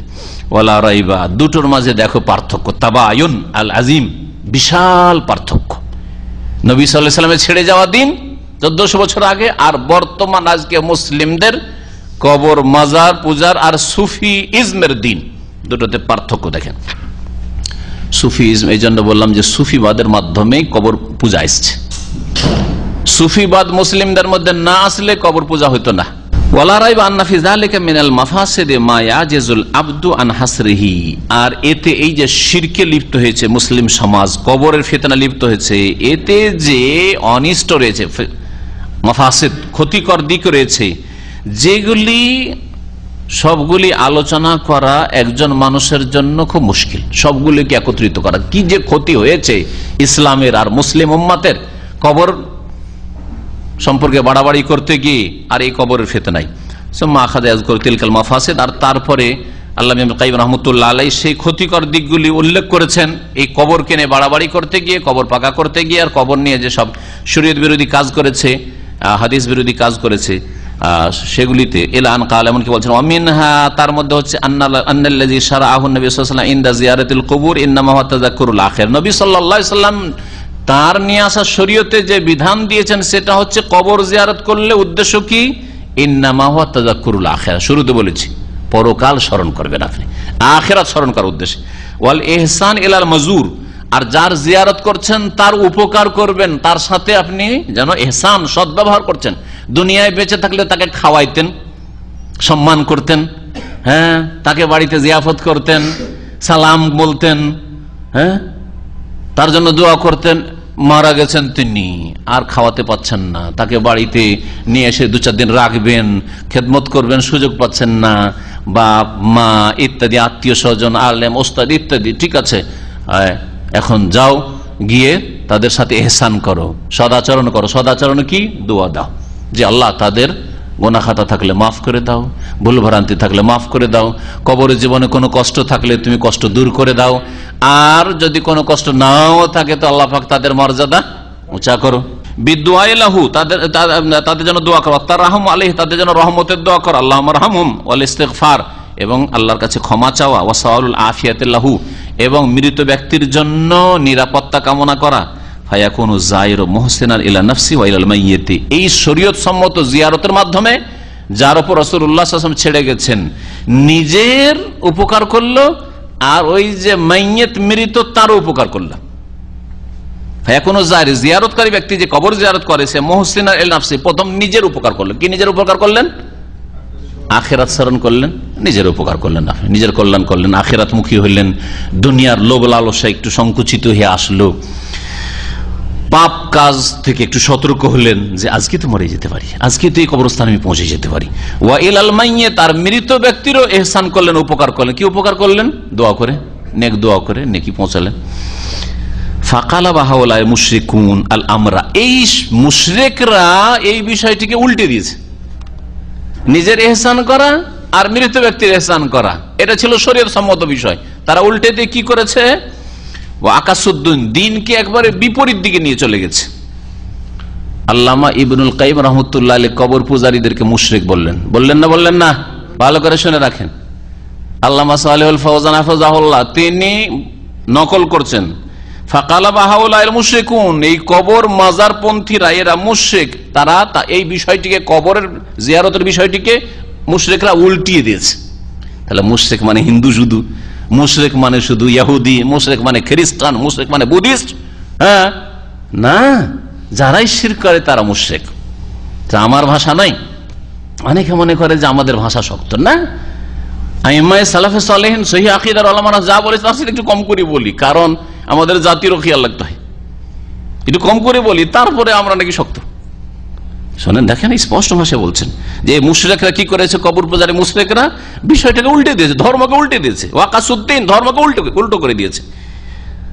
ওয়াজাআলু আল মাকসুদ বিজিয়ারা, জিয়ারতের উদ্দেশ্য এখন এদের কাছে, শিরকপন্থীদের কাছে, মাজারপন্থীদের কাছে আশশিরকু বিল মাইয়িত, মৃত ব্যক্তিকে আল্লাহর পার্টনার করা, শরীক করা। ওয়া দুআহু, আর তার জন্য দোয়া না করে তার কাছে দোয়া করা। ওয়া দুআউ বিহি, বা তার মাধ্যমে, তার ওসিলাই দোয়া করা। আল্লাহর কাছে যাবে কিন্তু এর ওসিলা ছাড়া পাওয়া যাবে না, একে ধরতে হবে, একে ধরে তখন উপর দিকে যেতে হবে। ওয়াসওয়ালু হাওয়াইজিহিম, নিজের প্রয়োজন যাচ্ছা করা ওদের কাছে, ওই মৃত ব্যক্তির কাছে। ওয়াস্তেনজালুল বারাকাতে মিনহু, আর এই সব কবর থেকে ফায়জ আর বরকত হাসিল করা। ফায়জের আকীদা তো সকলের আমাদের দেশের। শুধু বলবেন যারা কবর মাজারের খেদমত করছে তারা না, যারা আধাদি কবর মাজারি তাদেরও এই ফায়জ বরকতের বিশ্বাস যে মৃত ব্যক্তিদের কবর থেকে ফায়জ আর বরকত আসতে থাকে, বরকত হাসিল করছেন, তাবারুক হাসিল করছেন। এই জন্য পড়াশোনা যখন মুশকিল হয়ে যায়, বুঝতে পারে না, বা পরীক্ষার সময় আসে, তখন ওই সব মাদ্রাসাগুলিতে চলে গেলে, নাম বলছি না, ওই মাদ্রাসাগুলিতে চলে গেলে আমাদের অনেক ছাত্র ভাইরা যারা বন্ধু বান্ধব পড়ে আসে ওই সব মাদ্রাসা থেকে বলে কবরস্থানে ভিড়ের শেষ না। বুজরুগানির দিনের একটা কবরস্থান আছে, ওই বড় মাদ্রাসা যে ভারতের, ওই মাদ্রাসার পাশে, ওই কবরস্থানে পরীক্ষার সময়গুলিতে সবচেয়ে বেশি ভিড় থাকে। পরীক্ষার সময় বাড়িতে বসে বা রুমে বসে, হোস্টেল বসে পড়াশোনা না করে কবরস্থানে বেশি ভিড় থাকে। কি জন্য? ফয়েজ হাসিল করে, বরকত হাসিল করবে, কলব থেকে কলব এলে মুনতাকিল হয়ে আসবে। জি হ্যাঁ, তাদের ভাষায় বলছি, কলব থেকে কলবে চলে আসে। জীবিত পীরের কলব থেকেও আসে, আর মৃতর কলব থেকে চলে আসে, কারণ ওরা তো মারা যায় না, তো বেঁচে আছে ওলিয়া উলিয়া সব। ওয়া নাসরুহু লাহুম আলাল আদা, আর দুশ্মনদের বিরুদ্ধে এই ওলিয়া উলিয়ারা যারা মৃত কবরে চলে যায় এরা নাকি সাহায্য করতে পারে, এই আশাই যায়। ওয়ানাহাবিজালিক ইত্যাদিতে ফাসারু মুসিইনা ইলা আনফুসিহিম, সুতরাং ধর্মকে একবার উল্টে দিয়ে কি করেছে, ইহসান করতে বলে, নিজের ইহসান করো, উপকার করো, আর মৃতের উপকার করো, নিজেরও ক্ষতি করলো, ওয়া ইলাল মাইয়্যিত, তার মৃত ব্যক্তিরও ক্ষতি করলো, মৃত ব্যক্তির জন্য দোয়া না করে ওর কাছে চাওয়া শুরু করলো, ও তো অসন্তুষ্ট হয়ে যাবে কিয়ামতের দিনে। ওয়া ইয়াউমাল কিয়ামাতে ইয়াকফুরুনা বিশিরকিকুম, কোরআনের আয়াত। কিয়ামতের দিনে এরা যদি নেক বান্দা থেকে থাকে অস্বীকার করবে, বলবে যে মিথ্যুকেরা, আমরা বলিনি সব শিরিক করতে, আর পড়া পারে না সেই জন্য, আর পরীক্ষার সময় এসে কবরস্থানে ধর্ণা দেবে, সব তোমরা শিখাইনি বলবে। আর যদি তারা শিখিয়ে থাকে তাহলে আসামের কাঠগড়ায় তারাও হাজির হবে। ওয়ালাম লাম ইয়াকুন ইল্লা বিহিরমানিহি বারাকাতা মা শারাহু তাআলা মিনাদ দুআ ইলাহু ওয়াত তারাহুম আলাইহি ওয়াল ইস্তিগফার লাহু, বেশি যদি ক্ষতিগ্রস্ত না হয়, কমপক্ষে এতটুকু তো ক্ষতি স্পষ্ট আরো বুঝতে পারছেন, সেটা হচ্ছে যে শরীয়ত সম্মত কবর জিয়ারত করলে কি পেতেন আপনি, যে শরীয়ত সম্মত বরকতটা পেতেন, সেটা হচ্ছে মৃত ব্যক্তির জন্য দোয়া করতেন, মৃত ব্যক্তির জন্য রহমত চাইতেন আল্লাহ পাকের কাছে, মৃত ব্যক্তির জন্য ইস্তেগফার করতেন, আল্লাহুম্মা গফির লাহুম ওয়ারহামহুম ওয়াআফিহিম ওয়াফু আনহুম ওয়াকরিম নুজুলাহুম ওয়াসি মুদখালাহুম ইত্যাদি ইলা আখিরিল এইসব দোয়া নবী সাল্লাল্লাহু আলাইহি ওয়াসাল্লামের রয়েছে। আল্লাহুম্মা গফির হাইয়িনা ওয়া মাইয়িতিনা ওয়া শাহিদিনা ওয়া গায়িবিনা, এগুলি করতেন না, ওইগুলো করলেন না, এগুলো থেকে বঞ্চিত থাকলেন, আশা করে গেছেন ওদের কাছে পাবো, ওদের কাছে নেব বা ওদের মাধ্যমে আল্লাহর কাছ থেকে নেব। এরা এমন ভাবে আল্লাহর কাছে পেশ করে দিবে আমাদের কথা, ফাইলটাকে এগিয়ে দেবে যে আমাদের দোয়া কবুল হবেই হবে। এর দ্বারা স্পষ্ট হয়ে যায় আন্না তাকদিম আন-নুজুরি ওয়াল কারাবিল লিল মাজারাত শিরকুন আকবার। এই আলোচনা যে শেখ সালিহুল ফৌজান হাফিজাহুল্লাহ পেশ করলেন, বলছেন এই আলোচনা থেকে স্পষ্ট হয়ে উঠেছে যে নজর নিয়াজ পেশ করা মাজারের উদ্দেশ্যে বড় শিরক, শিরকুন আকবার। নজর নিয়াজ পেশ করবেন, মানত পেশ করবেন, যে খাসি মোরগ জবাই করবেন, গরু জবাই করবেন, ওট জবাই করবেন, এসব করা বা ওখানে যাবেন কিছু পাওয়ার আসে, এগুলো বড় শিরক। সাবাবহু মুখালাফাতু হাদিয়্যিন নবী সাল্লাল্লাহু আলাইহি ওয়াসাল্লাম। এর কারণ হচ্ছে বড় শিরকে কেন লিপ্ত হলো? নবী সাল্লাল্লাহু আলাইহি ওয়াসাল্লামের আদর্শের বিরোধিতা। ফিল হালাতিল্লাতী ইয়াজিবু আন তাকুনা আলাইহিল কুবুর, যেই অবস্থায় কবরের সাথে আপনার আচরণটা হইতো, নবী সাল্লাল্লাহু আলাইহি ওয়াসাল্লাম কি আচরণটা আপনার কবরবাসীর সাথে করতে বলেছেন, সেটা না করে উল্টো করার কারণে আপনি শিরকে লিপ্ত হলেন। ফিল হালা আল্লাতী ইয়াজিবু আন তাকুনা আলাইহি কুবুর, যে কি অবস্থায় কবরগুলি থাকে, কবরের সাথে আপনার আচরণটা কেমন হবে, সেই ক্ষেত্রে নবী সাল্লাল্লাহু আলাইহি ওয়াসাল্লাম আদর্শের বিরোধিতা করার কারণে শিরকে লিপ্ত হয়েছে। নবী সাল্লাল্লাহু আলাইহি ওয়াসাল্লাম আদর্শ কি ছিল? মিন আদামিল বিনাই আলাইহা, কবরের উপর কোনো কিছু নির্মাণ করবেন না। ওয়া ইকামাতুল মাসাজিদ আলাইহি, কবরকে সিজদার স্থানে পরিণত করবেন না বা মসজিদ বানাবেন না। লিআন্নাহা লাম্মা বুনিয়াত আলাইহিল কিবাব, কারণ কবর উপর যখন গম্বুজ বানানো হয়, ও উকিমাত হাওলাহাল মাসাজিদ, আর কবরের আশেপাশে চারিদিকে মসজিদ বানিয়ে দিলেন, ওয়াল মাজারাত, আর মাজার বানিয়ে দিলেন, ওকে আর কবর রাখলেন না মাজার। এখন কবর বললে বেয়াদবি হয়ে যায়, হ্যাঁ অমুক মাজার শরীফ। জান্নাল জোহাল, তখন মূর্খ লোকেরা ধারণা করতে লাগলো কি, আন্নাল মাদফুনিনা ফিহা ইয়ানফাউন, যারা এই মাজারে দাফন আছে এরা উপকার করতে পারে। এই কাঁচা কবর থাকলে কিন্তু এই ধারণা হইতো না, কাঁচা কবর থাকলে এই ধারণা হইতো না। ঠিক না? ঠিক নয় বলেন? সাহাবায়ে কেরাম রাদিয়াল্লাহু তাআলা আনহুমের কবর মক্কায় মদিনায় যে আছে, এই কবরগুলি কাঁচা আছে, দেখেন এই ধারণা নেই। হ্যাঁ, কিন্তু এই কবরগুলি পাকা হয়ে যাক, যেমন তুর্কি আমলে ছিল, যেমন পাকা হয়ে যাক, সেম ওই কাজগুলি হইতে শুরু হয়ে যাবে। আর ওই ধারণা নিয়ে সমস্ত মূর্খ লোকেরা আসবে মুসলিম সারা বিশ্ব থেকে, যে এগুলিতে যেহেতু পাকা কবর, ওলিয়া উলিয়া আছেন, এরা দিতে পারে। কাঁচা কবর সেজন্য ওলিয়া উলিয়ার ভাষাটা উঠে গেছে, পাকা কবর হলে ওলিয়া উলিয়া বলা শুরু হবে। মানে তার মানে পাকা কবর মানে ওলিয়া উলিয়া, আর কাঁচা কবর মানে ওলিয়া উলিয়া নয়। বলছেন জান্নাল জুহাল, জাহেল মূর্খরা ধারণা করতে লাগবে আন্নাল মাদফুনিনা ফি হানফুন, এখানে যারা দাফন আছে তারা উপকার করতে পারে, ইয়ানফাউন আও ইয়াদুরুন, অথবা ক্ষতিও করতে পারে। সুতরাং ক্ষতির মালিক, লাভের মালিক এদের কাছে পাওয়া যায়। ওয়ান্নাহুম ইউগীসুনা মান ইসতাগাসা বিহিম, কেউ যদি তাদের কাছে উদ্ধার কামনা করে তাহলে তারা উদ্ধার করতে পারে। ওয়ায়াকযুনা হাওয়ায়েজা মান ইলতাজা ইলাইহিম, যারা আশ্রয় নেই তাদের কাছে তাদের প্রয়োজন মিটাতে পারে। ফাকাদ্দামু লাহুমুন নুজুর ওয়াল কারাবিন, সুতরাং তাদের জন্য নজর নিয়াজ পেশ করা শুরু করেছে। হাত্তা সারাত আওসানান তুবাদ মিন দুনির, এমনকি এগুলি আল্লাহ ছাড়া অন্যের পূজার আস্থানায় পরিণত হয়েছে। ওয়াসান, আল্লাহ ছাড়া অন্যের পূজা, যেমন দেবদেবীর পূজা পৌত্তলিকেরা করে, হ্যাঁ দুর্গার পূজা করে, এরা দরগাহের পূজা শুরু করেছে। ওয়াকাদ ক্বালা নবী সাল্লাল্লাহু আলাইহি ওয়াসাল্লাম, অথচ নবী করিম সাল্লাল্লাহু আলাইহি ওয়াসাল্লাম দোয়া করেছেন, আল্লাহুম্মা লা তাজাল কবরি ওয়াসানা ইউবাদ, আল্লাহ আমার কবরকে এমন মূর্তিতে পরিণত করিও না ইউবাদ, আর পূজা শুরু হয়ে যায়। আমার কবরে যেন পূজা না শুরু হয়। নবী সাল্লাল্লাহু আলাইহি ওয়াসাল্লাম কবরকে আল্লাহ পাক হেফাজত করেছেন, কিন্তু অন্যরা দোয়া করলে হয়তো দোয়া কবুল হয়নি, অথবা তারা এই জ্ঞান তাদের ছিলই না, তাওহীদের জ্ঞান ছিল না, যার ফলে ভক্তরা ভক্তি করছে মজাই লাগছে। আকীদা দুর্বল হইলে হয় কি, যত ভক্তি করে অত মজা লাগে, শয়তান মজা লাগে। আরে আমার সামনে লোকটা করে ঝুঁকে এসে সালাম করলো, পা ছুঁয়ে সালাম করলো, খুব মজা লাগে, ঠিক না? কিন্তু আকীদা মজবুত থাকলে অসন্তুষ্ট হবেন, আপনি অসন্তুষ্ট হবেন। গত 1.5 বছর আগের ঘটনা, এই আল খালিজা দাঁড়িয়ে আছি, আর একজন আমাদের পুরাতন ভাই, নতুন একজন দূর থেকে সে আমার আলোচনা শুনে, একটু বয়স্ক মানুষ আর অশিক্ষিত মানুষ, একবারে ওর সাথে পরিচয় করেছে যে আপনি চেনেন অমুক। হ্যাঁ সুবহানাল্লাহ, চট করে পায়ে হাত দিয়ে দিয়েছে, আমি তাকে ধরে ফেলেছি। আমি সন্তুষ্ট হইলাম না অসন্তুষ্ট হইলাম? সহি আকীদা থাকলে অসন্তুষ্ট তার উপর, আর যদি সহি আকীদা না থাকে, আকীদায় ত্রুটি থাকে, খুব মজা লাগবে। কারণ অতি ভক্তি সবাই পছন্দ করে, শয়তান এটাকে যায়্যানা লাহু, শয়তান সাজিয়ে পেশ করে, শয়তান সাজিয়ে পেশ করে।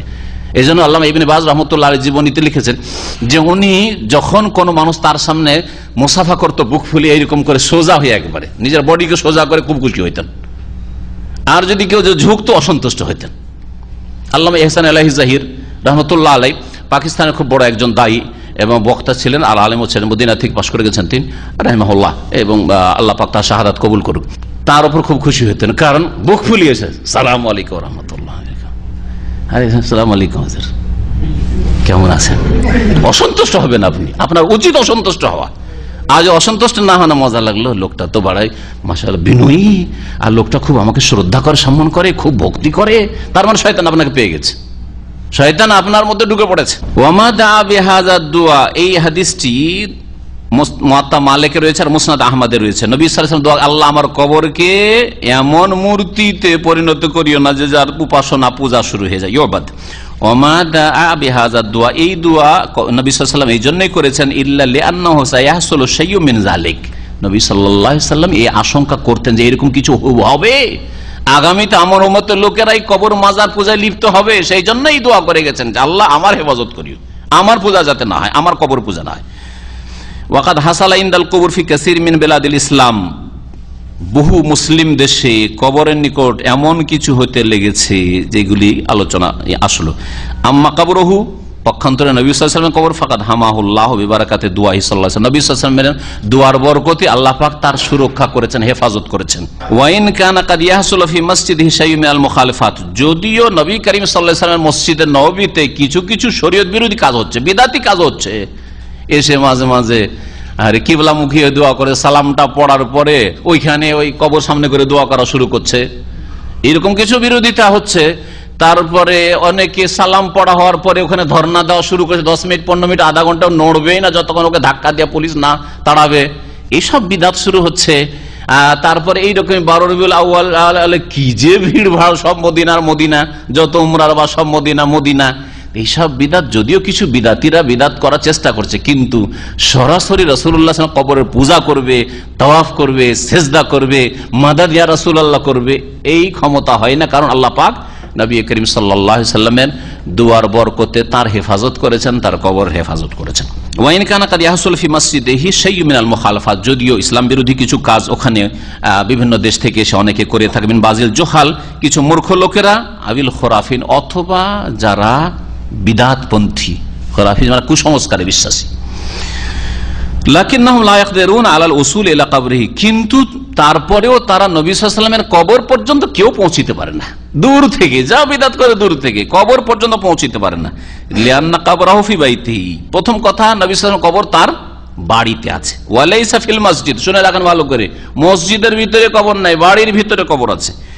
ওয়াহুয়া মাহুতুন বিল জুদরান, আর তা ঘেরা রয়েছে কয়েক দেয়াল দিয়ে ওয়াল দিয়ে ঘেরা আছে। কামা কাল আল্লামা ইবনুল কাইয়িম রাহিমাহুল্লাহ তাআলা ফি নুনিয়াতিহি, যেমন ইমাম ইবনুল কাইয়িম রাহমাতুল্লাহ আলাইহি, শাইখুল ইসলাম ইবনে তাইমিয়া রাহমাতুল্লাহ আলাইহির খাস শিষ্য শাগির্দ, তিনি বলছেন তার নুনিয়া নামক কবিতায় যে আকায়েদ বর্ণনা করেছেন তিনি, কাসিদা নুনিয়া, তাতে বলেছেন ফা আজাবা রাব্বুল আলামিন দুআহু, বিশ্বজাহানের রব পালনকর্তা নবী মুহাম্মদ সাল্লাল্লাহু আলাইহি ওয়াসাল্লামের দোয়া কবুল করেছেন। ওয়া আহাতাহু বিসালাসাতিল জুদরানি, এবং আল্লাহ পাক তার কবরকে ঘেরার ব্যবস্থা করে দিয়েছেন 3 দেয়াল দিয়ে। এইভাবে আল্লাহ পাক রব্বুল আলামিন নবী করিম সাল্লাল্লাহু আলাইহি ওয়াসাল্লামের কবরের হেফাজত করেছেন। আল্লাহ পাক আমাদেরকেও যেন কবরের ফিতনা থেকে বাঁচিয়ে রাখেন, জীবিত থাকা অবস্থায় আমাদেরকে অন্যের কবরের ফিতনা থেকে, শিরক বিদআত থেকে বাঁচিয়ে রাখেন, আর আমাদের মওতের পরে আমাদের কবরের হেফাজত করেন। আল্লাহ পাক আমাদেরকেও যেন ফিতনার কারণ না বানিয়ে দেন মুসলিমদের জন্য। আল্লাহ পাক রব্বুল আলামিন আমাদেরকে তৌহিদের উপর রাখেন, আর তৌহিদের উপরে আমাদেরকে যেন উঠান। আল্লাহ পাক রব্বুল আলামিন যেন আমাদেরকে জান্নাতুল ফিরদাউস দান করেন। সুবহান রাব্বিকা রাব্বিল ইজ্জাতি আম্মা ইয়াসিফুন ওয়া সালামুন আলাল মুরসালিন ওয়াল হামদুলিল্লাহি রাব্বিল আলামিন। গম্বুজটা ঘরের ওপর হয়েছে, ঘরের ওপর, কারণ এটা ঘর, মা আয়েশা রাদিয়াল্লাহু তাআলার ঘর। আর তারপরে এই গম্বুজ সাহাবীদের যুগে হয়নি, নবী সাল্লাল্লাহু আলাইহি ওয়াসাল্লামের পরে 4 খলিফা চলে গেছেন, তারা করেন নাই, কথা বোঝা গেছে। সুতরাং যে গম্বুজটা যে করেছে সেও যে শরীয়ত সম্মত করেছে সেটাও দলিল নাই। এই মর্মে আল্লামা নাসিরুদ্দিন আলবানী রাহমাতুল্লাহ আলাইহি একটা ফতোয়া রয়েছে, মজবুত ফতোয়া, যে এই গম্বুজকে ওইখান থেকে সরানো উচিত। কিন্তু কথা হচ্ছে যে যারা রেখেছেন তারা এটাকে বলছেন যে এটা যেহেতু ঘরের ওপর হয়েছে, কবরের ওপর নয়, এইভাবে রাখা হয়েছে, কিন্তু তারপর এটা শরীয়তের দলিল নেই। এটা বৈধতার দলিল না, কারণ নবী সাল্লাল্লাহু আলাইহি ওয়াসাল্লাম করেননি, তার খোলাফারা করেননি। যারা আদর্শ, যাদেরকে মানতে বলা হয় তারা করেন নাই, পরের কোন শাসক করেছেন। আর শাসক দিয়ে বুঝতে পারছেন, শাসক দিয়ে শহীদ দিনের কাজ কতটুকু হয় সেটা বুঝতেই পারছেন ভালো করে। আপনার তাজা তাজা কবর থাকে, তো নবী সাল্লাল্লাহু আলাইহি ওয়াসাল্লাম পড়েছেন। মসজিদের যে খাদেম বা খাদেমা, যে মেয়ে অথবা ছেলে, দুটি রওয়ায়াত রয়েছে, ছিল, মারা গিয়েছিল, রাতের অন্ধকারে সাহাবীরা কবর দিয়ে দেন। নবী সাল্লাল্লাহু আলাইহি ওয়াসাল্লাম বললেন যে আমাকে কবরটা বলে দাও, দুল্লুনি আলা কবর, এই কবরটা বলে দাও। নবী সাল্লাল্লাহু আলাইহি ওয়াসাল্লাম কবর সামনে নামাজ পড়েছেন। এই জন্য কবর যদি তাজা তাজা থাকে, শাইখ ইবনে বাজ রাহমাতুল্লাহ তার ফাতোয়ার কিতাবে লিখেছেন যে মোটামুটি 1 মাসের মধ্যে সরে পচে যায় না, হ্যাঁ, তো 1 মাসের মধ্যে হইলে আপনি কবর সামনে করে জানাজা পড়তে পারবেন। নামাজ মানে অন্য নামাজ নয়, জানাজা। এই জন্য তো জানাজাতে সেজদা নেই, বোঝা গেছে? যেহেতু লাশ সামনে করে আপনাকে জানাজাটা পড়তে হবে, তো জানাজাতে সেজদা নেই, রুকু নেই, এই জন্য। কারণ আপনি যদিও আল্লাহকে সেজদা করেন, নিয়তটা ঠিক থাকে, তারপরও দর্শকরা ভাববে যে কবরকে সেজদা করা হচ্ছে, অথবা মুসলিমরা মৃতকে সেজদা করছে, ঠিক না? এই হিকমতের কারণে জানাজা থেকে রুকু সেজদাকে আউট করে দেওয়া হয়েছে। জানাজা দাঁড়িয়ে দাঁড়িয়ে 4 তাকবীরে যান। কবরস্থান যদি ঘেরে তো ফিতনার হয়তো কারণ নয়, কিন্তু 1-2টি কবরকে যদি ঘিরে রাখা তো ফিতনার কারণ। নিচে থেকে বাঁধেনি, কিন্তু হয়তো কবর ঘিরে রেখেছে, প্রয়োজন নাই। এইরকম কবর দেওয়াই জায়েজ না। এই যে পারিবারিক জমিতে কবর দেওয়া, ভিটে মাটিতে কবর দেওয়া, আজকে কবর দিল আর আপনার ছেলেরা আসার পরে জমির দাম যখন বাড়লো, রে ঘর হচ্ছে না রে, ওর উপরে কবর উঠিয়ে দে, নাকি উঠিয়ে দে, বাড়ি উঠিয়ে দে, ঘর উঠিয়ে দে, এইসব করছে, জায়েজ নয়। অথবা পেশাব পায়খানা করা শুরু করছে ছেলেমেয়েরা, তখন বাচ্চারা পেশাব পায়খানা করা শুরু করছে, কবর অবমাননা হচ্ছে। তো এইরকম পারিবারিক গোরস্থান, আর গোরস্থানও না, মানে আপনার বাপ জাহেল মূর্খ, দাদা জাহেল মূর্খ, আমার কবরটা এই আমার উঠানে দিয়ে দিয়ে, বাড়ির বাইরে ওই সামনে দিয়ে দিল, গেটের সামনেই দিয়ে দিল, বাড়ি থেকে বেরোলে বাড়ির পিছনে বেরোতে ওই সামনে ওখানে দিয়ে দিল। আর ছোট ছোট বাচ্চারা কি বুঝে, অবুঝ বাচ্চারা যাচ্ছে, পেশাব পায়খানা সব করছে। কিছুদিন পরে যখন জমি জায়গার দাম বাড়লো, তখন ওর উপরে ঘর বানাই দিলেন। কত লোক ফতোয়া জিজ্ঞাসা করছে, ওর উপরে একটা ই করবো, কি বলছে, সিমেন্টেড করে দেবো, বেঁধে দেবো, আর তারপরে ঘর তুলে দেবো। এমনকি অনেক মসজিদে যে উঠছে, মসজিদে মেন গেট দিয়ে সিঁড়ি করেছে, সে সিঁড়ি নিচে কবর আছে। যে মসজিদে কবর যদি মসজিদে থাকে তো হারাম, দুটোর একটা কাজ হারাম হয়েছে। যদি আগে থেকে মসজিদ থাকে, পরে কবর দিয়েছে, তো কবর দেওয়া হারাম কাজ করেছে। আর আগে থেকে কবর ছিল আর পরে মসজিদ বানিয়েছে, তো মসজিদ বানানো ওইখানে হারাম কাজ করেছে। তা আপনার বাচ্চার বললাম যে পেশাব পায়খানা করা জায়েজ নয়, অবমাননা, তাহলে 24 ঘন্টা ওর পেশাব পায়খানা চলছে, আপনাকে আবার আলাদা করে ওর প্রশ্ন উত্তর দিতে হবে। শতবার জানাজা দেওয়া যাবে, যতক্ষণ দাফন করা হয়নি না কবরে যাওয়ার পরে। কবরে দাফন করার পরেও জানাজা পড়া যাবে। লোকজন আসছে, আমাদের দেশের লোকেরা বড়ই মূর্খতে আছে, একবারে জানাজা হয়ে গেলে জানাজা হয়েছে আর জানাজা পড়েন, আরে জানাজাটা পেলাম না, দাফনে শরীক হলাম, জানাজা পড়েন। আসলেন আপনি, আবার জানাজা পড়েন। যদি দাফন করে দেওয়া হয় তো কবর সামনে করে জানাজা পড়েন, কোনো অসুবিধা নাই। বললাম তো একটু আগে, ইবনে বাজ রাহমাতুল্লাহ বলছেন 1 মাস পর্যন্ত এখান থেকে যাচ্ছেন, আপনার আব্বা মা, আপনার গ্রামবাসী কেউ ইন্তেকাল করেছে, 1 মাসের মধ্যে আছে, যান কবরস্থানে গিয়ে শুধু দোয়া করে আসেন না, জানাজা পড়ে আসেন, অসুবিধা নেই। এরকম সুন্নাত মাঝে মধ্যে আমল করেন, আমরা করি মাঝে মাঝে। নবী সাল্লাল্লাহু আলাইহি সাল্লামের মসজিদের খাদেমটা কোন ছেলে আর বাবা ছিল? ওইসব মুফতি সাহেবেরা, যারা মুফতি টাইটেল না, ওদেরকে জিজ্ঞাসা, ওটা কোন মা না বাবা ছিল নবী সাল্লাল্লাহু আলাইহি সাল্লামের মসজিদের কানাত তাকুমুল মসজিদ, মসজিদ ঝাড়ু দিত ওই মহিলা। আরো মজার কথা শুনেন, এরকম কিছু কট্টরপন্থী মোল্লা আছে যাদের ফতোয়া আছে মহিলারা সায়া পরে নামাজ পড়া জায়েজ না মহিলাদের জন্য, হ্যাঁ, বা ম্যাক্সি পরে তাদের নামাজ পড়া জায়েজ নাই, কারণ নিচের দিক থেকে খোলা। কথা বুঝতে পেরেছেন?